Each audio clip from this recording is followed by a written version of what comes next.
Court does call the case of People versus John Johnson.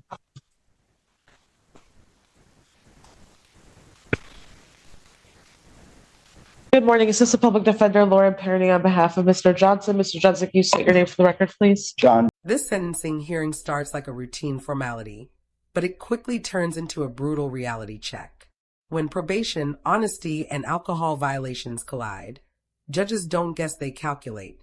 Watch closely, because this is where excuses fall apart and accountability takes center stage. Johnson.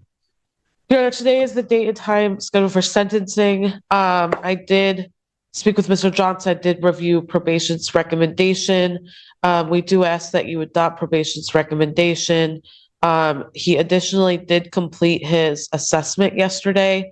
It was delayed, but he did complete it, and I did get a report from Von Schwartz. Teresa Clare on behalf of probation. Your Honor, I can confirm that Mr. Johnson did complete the assessment with Von Schwartz yesterday.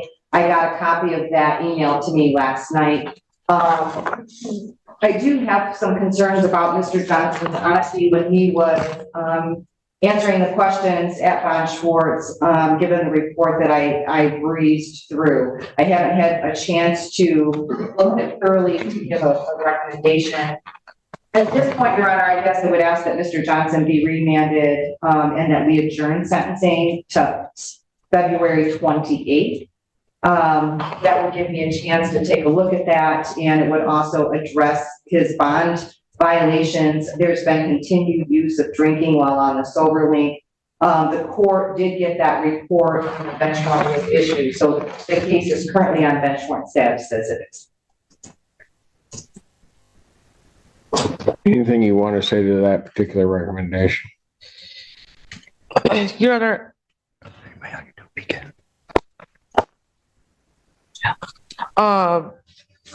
Mr. Johnson and I did have multiple conversations about the report. Frankly, he admits in part to drinking and denies in part in drinking. Denies which part of drinking? He denies the, Your Honor, if I may get my computer back to the exact page.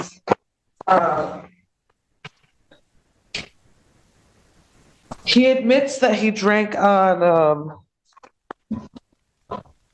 the first The November, December dates? the February 1st date.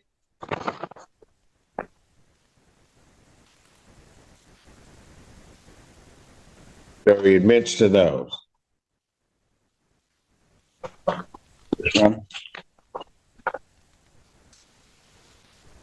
He admits to that date. That's it? He says the other date he did not consume alcohol. Well, hold on. Because on February 1st, he's admitting to those. Right. There's then blows on February 2nd. He's not admitting to those. It's the 7th. The report that I sent you.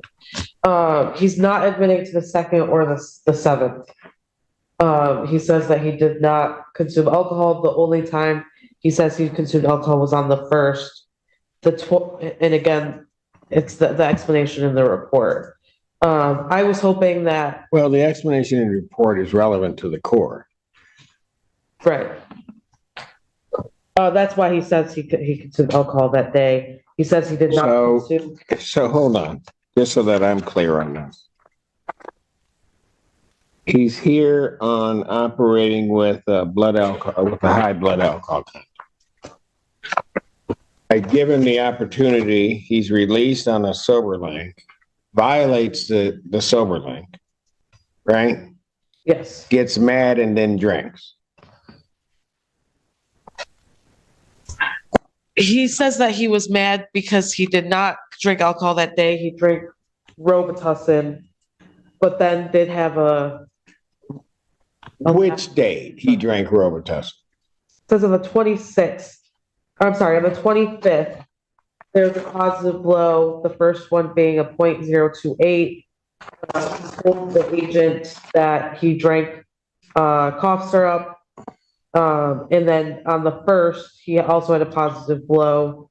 And he did admit that he consumed alcohol that day. He's gonna have to start being honest. That's not a Robitussin blow at all. That's why I'm sorry, I don't mean to interrupt. I'm here to, I'll take full responsibility for my actions, Your Honor. Well, you gotta start being honest. I'm very, Because your attorney's up here telling me that it was a Robitussin blow. You get mad because I issue a bench warrant because there's alcohol showing up in your system, which, oh, by the way, you're not supposed to have anything with alcohol in any respect, whether it be Robitussin, whether it be beer. It doesn't really matter. yeah, absolutely. But I'm looking at the numbers. There's no way you consumed that much Robitussin and then blew into that machine. It didn't happen. No, that's why I'm here. Then I issue the bench warrant. You get mad and decide to have a beer. I did, Your Honor, and I take full responsibility for my actions. I'd like to apologize for the time. Then I've got blows on the second, which you're not admitting to. I got blows February 7th, 2024. You're not admitting to that. I got blows on the 8th, which, well, on the 8th, you didn't retest. Then on the 9th, I've got blows, which you're standing here before the court not admitting.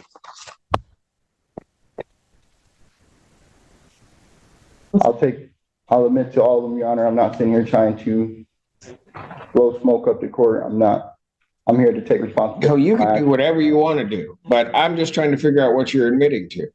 I'll take full Because, responsibility look, for all- young man, listen.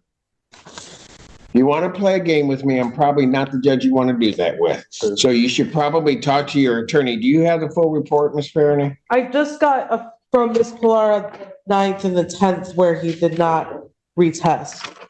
The 9th and the 10th. I'm sorry, the 9th, there was a positive test as well. And then it goes from the 9th into the 10th where he just didn't retest. And then on the 7th, you see that one, February 7th? Right, yes, I have that report, yep.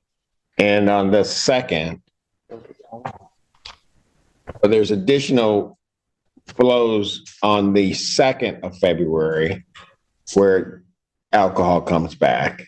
Right, Then on the 7th, where alcohol is picked up, and then on the 9th. So apparently he was mad about the bench warrant for a long time. I'll plead guilty to all of them, Your Honor. I'm not trying to play games with you. I didn't hear you. So I will plead guilty to all of them, Your Honor. I'm not trying to. Did you do it? Yes, sir. Then why'd you tell your attorney you're only admitting to one? You knew you had been drinking. You also know it wasn't Robitussin. You know something? You're just going to have to be honest. Yes, At some point, yes, Your Honor.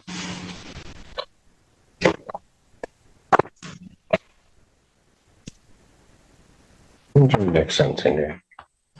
Next is the 28th.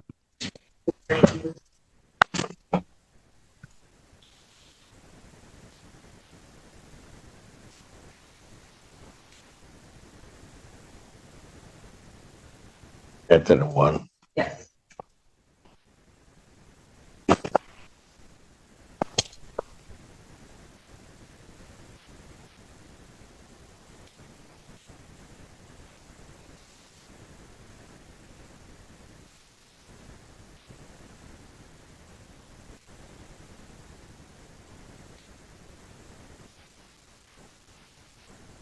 Adjourn defendant sentencing in this matter February 28, 2024 at 1 p.m. Defendant is remanded to the Washington County Jail. He's to be held without bond pending sentencing. Defendant remanded.